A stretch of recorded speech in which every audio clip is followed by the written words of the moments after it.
Hello, it's Tom Donald from the London Contemporary School of Piano. Today, we're going to look at how to play arpeggios in chord patterns. I can tell you, arpeggios is something we just don't spend enough time talking about. And this is definitely one of these topics I really wanted to urgently address for so many of you because it's going to make such a big difference to your playing to be able to move smoothly around the piano with arpeggios. I'm going to take a contemporary approach to showing you some arpeggios today and how it would be used in contemporary songs rather than just a classical approach, but I'm going to go over some really important classical foundation also for playing arpeggios.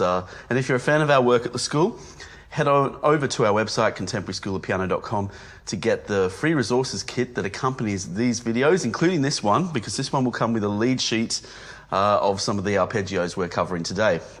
Because really what we want to do is we want to use arpeggios to freely move across the piano. That's the whole point of arpeggios.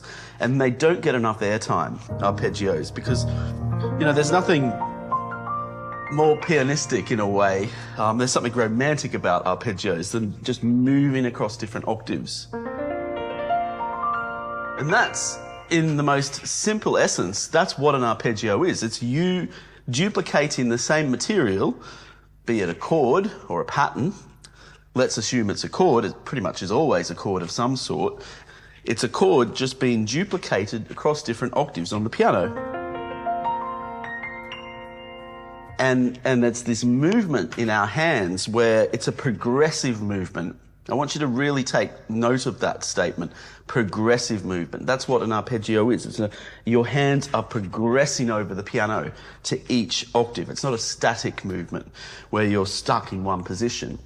And for many of you, I think you're probably a little stuck in one position when you play. So the purpose of practicing and learning arpeggios and the excitement of arpeggios when they start to really fly is you really start to free up on the instrument a little bit more. So let's just go over some foundations, some sort of classical foundations of how we should approach arpeggios, because I see a lot of students practice arpeggios perhaps not the best way.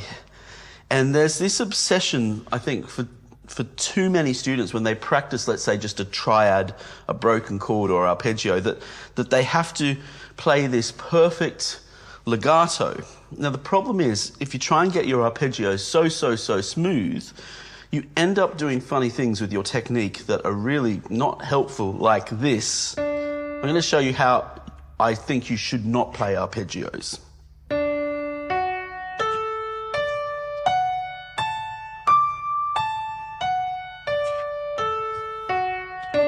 You know, people putting their thumbs under and the third finger over, and then their elbow clucks out like they look like a chicken or something. It's not a good way to practice it. And it's understandable that people get themselves into these knots when they play arpeggios because they're thinking they have to be so smooth and legato. And I remember as a kid, I played arpeggios like that. And I thought that was the way to do it. It had to be smooth and legato. And then I saw a video of Horowitz playing the piano, the great Russian pianist, and his arpeggios were so fast. But I noticed that he was just simply lifting his hands very quickly because he was playing so fast. And all of a sudden a light bulb went off in my head. Are you allowed to do this? Like literally just lift your hands? And the answer is yes.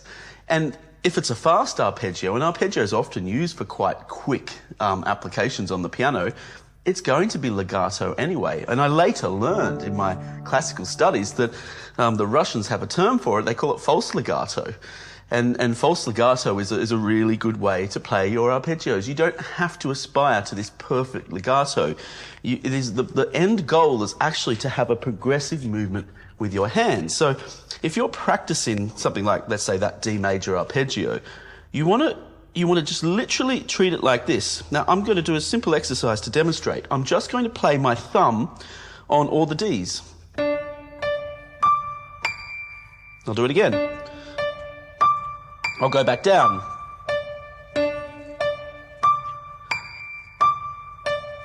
Essentially, what I'm doing is I'm just moving my wrist. I'm moving my hand to the next octave. That's what arpeggios are. You are literally moving your hand to the next octave. Going down's a bit harder than going up. And when you practice it slowly, you will sort of hear the gaps in the sound. You'll hear the non-legato playing and you'll think, oh, I have to smooth this out. And then you'll be tempted perhaps to do those terrible things like curl the thumb under and lift your arm and all of that. Just practice it slowly and tolerate that gap. It's fine. That gap is totally fine because the end goal is to have a progressive movement with your hands. So it's totally fine. In fact, it's desirable to practice our arpeggios that way, including the left hand.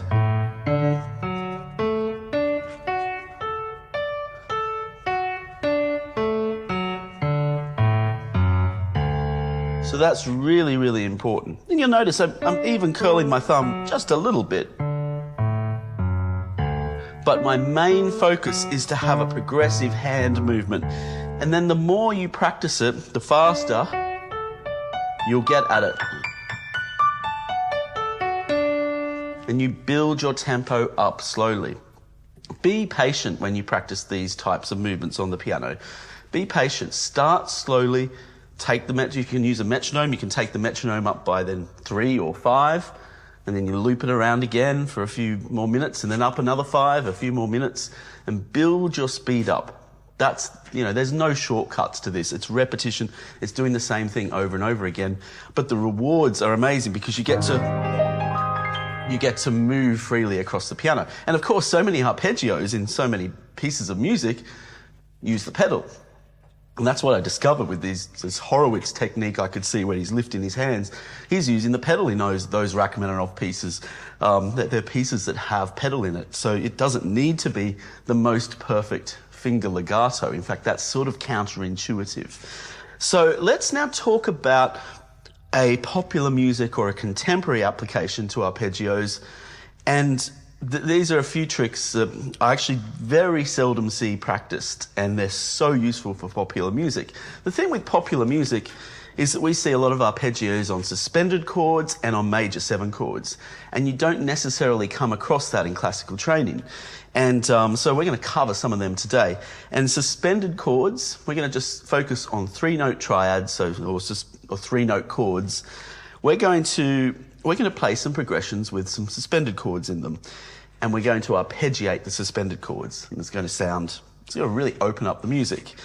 So, for instance, let's choose, we'll start with a simple B-flat suspended 2. So that's a B-flat major chord, and this is a B-flat suspended 2. I'm not going to talk too much about fingering today because for a lot of arpeggios, there's a lot of literature out there regarding fingering. And you can freely find that on the internet. I want to talk about the technique. I think that's the most important topic here, is that you're getting your technique right with this. So this is really nice. I've just got this B-flat suspended 2, and I'm using fingers 1, 2, and 5. And I'm just duplicating this across the different octaves. Again, keeping that progressive movement in my hand. And I'm using the pedal to help me.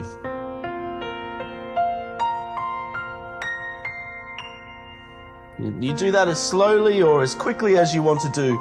Obviously, start slowly and build your tempo up. Let's try another suspended chord. What about a C suspended 2?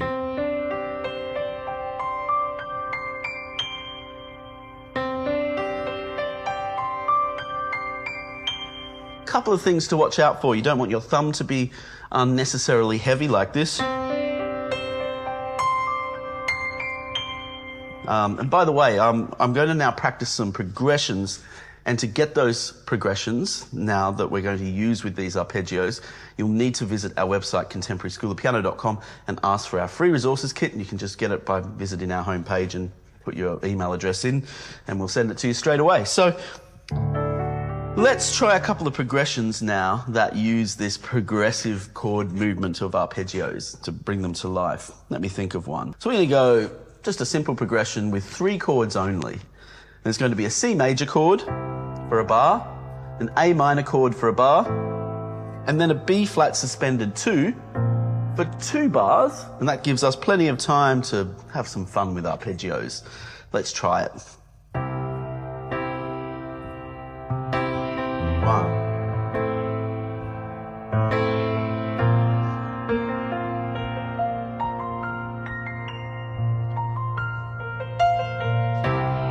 Do that again.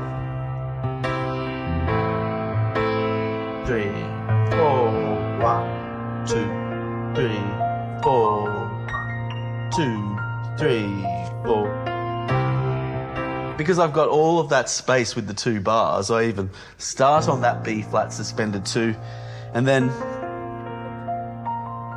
I walk up the octaves and then I walk back down. I've got a full 2 bars to fill the musical space with arpeggios. So it's sort of an improvisory way of treating our arpeggios. And you see pianists do this in cocktail bars all the time, you know, particularly on things like major 7 chords, you know. You know, sort of feel like putting the tip jar on the piano when you hear stuff like that. So yeah, let's do that a couple of more times and then we'll try some other progressions. I also want to play around with some major 7 chords. Let's try a slightly different progression. It's basically the same progression, but just in another key. Let's put this into E flat. So I'm going to have a bar of E flat, a bar of C minor, and then 2 bars of the D flat suspended 2nd. Let's give it a go.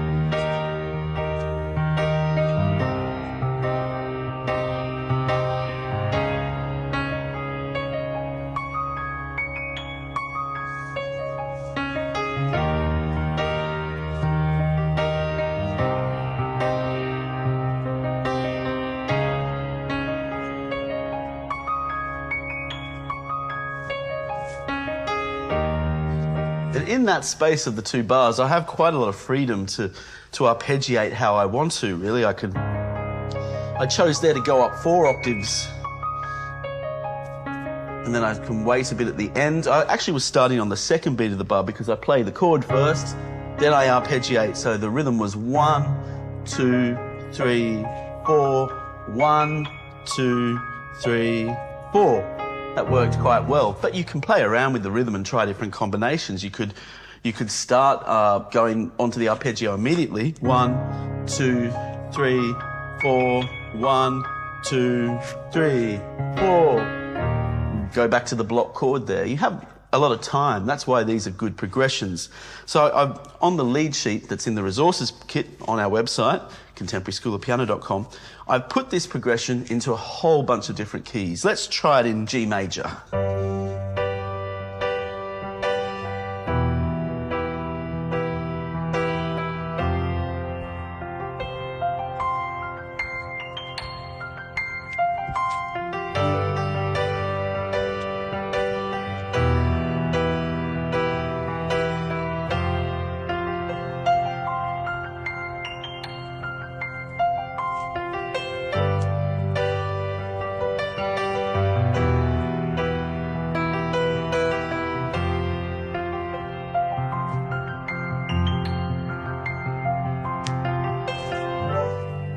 That just is a very simple starting point for some effective, contemporary styled arpeggios. And what it does, it just gets you out of being stuck in the same place. That idea of just moving across the piano.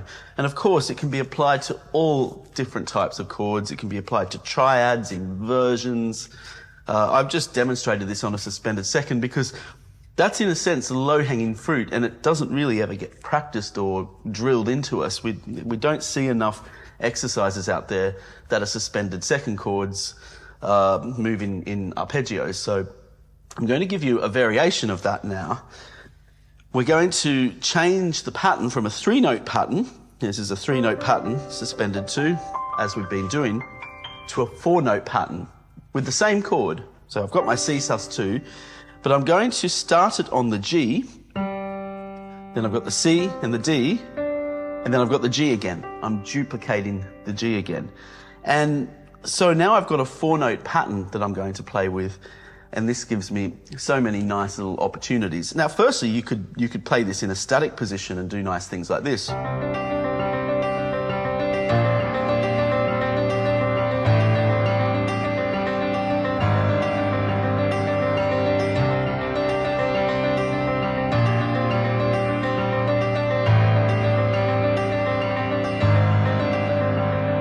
That's a pretty cool progression. But we want to do some progressive movements here. So I'm going to show you, this is one of my favorite little tricks. I love this one. So I'm going to do it very slowly so you can see it.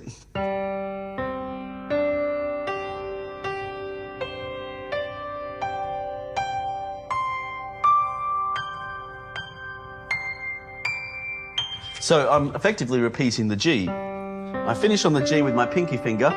Now this forces me to move my hand, and I repeat the same note with my thumb. So we get 2 Gs in a row, played by both the pinky finger and the thumb. And that's really important because this is really good applied piano technique. You play the same note with the opposite part of your hand, so you have to move your hand. It forces you to move your hand. It's exactly what we want to do. I'm going to speed it up now.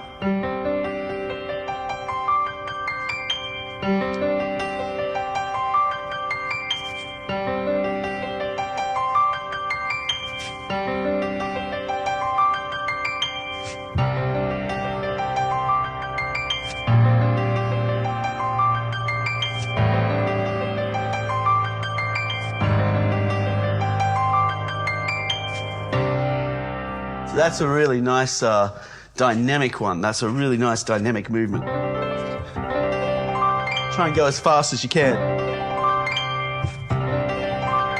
I've been doing this for a while, so don't feel you've got to get that tempo. But you want to build up that speed because these make great little piano runs as well. Also, a great way to finish a song, right? If the song finishes on a C major chord, you could turn it into a C major suspended 2 and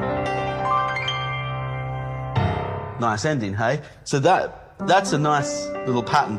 And you could do that, you can transpose that into other suspended second chords, like a D flat suspended second, starting on the second inversion, the A flat. And again, on the lead sheet, that is on our website, contemporaryschoolofpiano.com, in our resources kit, I have this progression written out in numerous keys for you to practice it. So let's try it in D flat.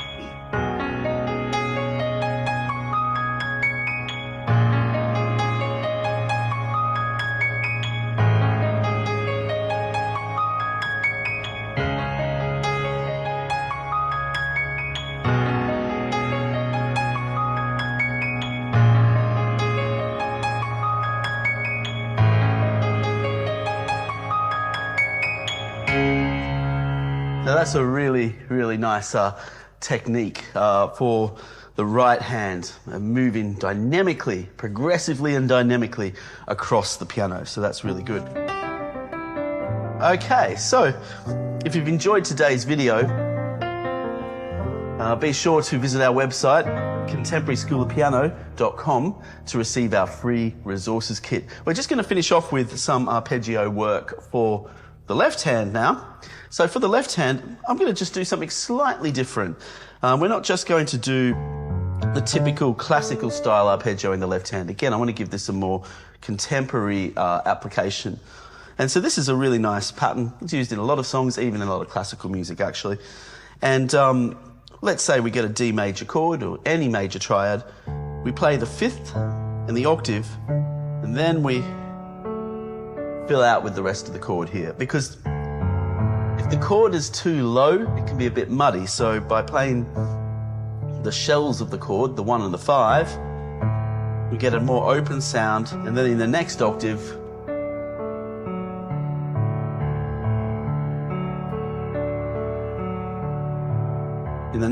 we have the sound of the chord. And this can make a nice little improvisation exercise. And again, I want to really use that dynamic hand positioning, moving my hand. I've got the pedal taking care of the legato for me. So none of this. This. So important. That's the big takeaway from today, because not enough people know that. And then I might improvise something in the right hand, in the D major scale.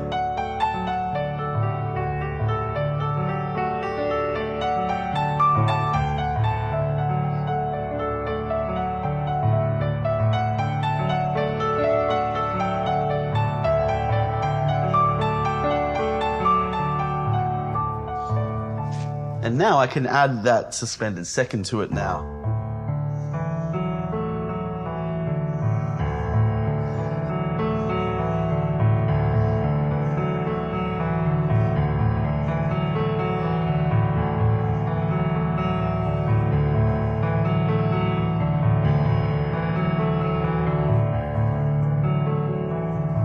So I can make a nice progression with that pattern. My progression's going to be, and again, it's in the resources kit on the lead sheet for arpeggios. It's going to be D major, F major, G major, D major. And we've got this in different keys as well, but this is a really lovely one for the left hand.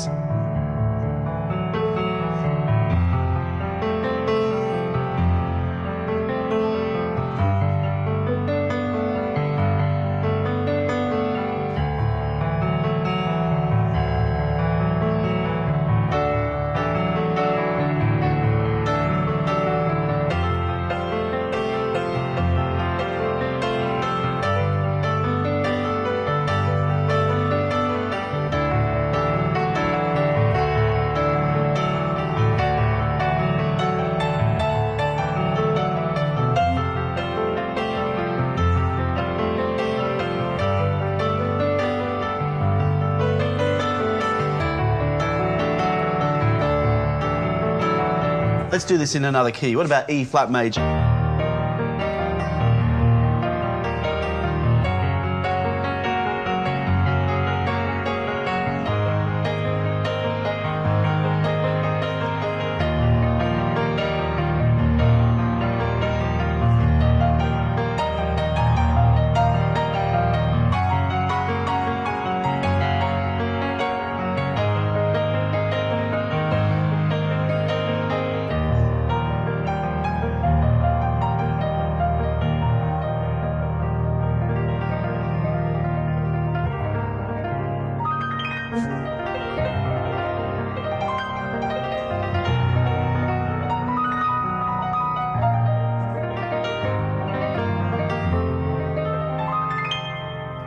Got to do some major sevens as well. So to finish off with, what about a C major 7, an E flat major 7,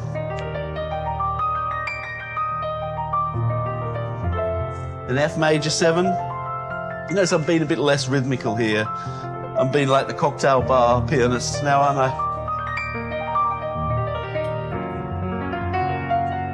How well do you know your major 7 chords? Again, the process is exactly the same. I'm dynamically moving my hands, progressively moving my hands across the keyboard. That's the idea. I'm not just stuck to one place and curling thumbs and third fingers over. It's all just movement, dynamic movement, as opposed to static movement. And if you make that your resolution to really build some progressive, dynamic movement into your playing and covering multiple octaves on the piano, you'll be unstoppable. So visit our website, contemporaryschoolofpiano.com. Get the kit, the free resources kit. It's all there.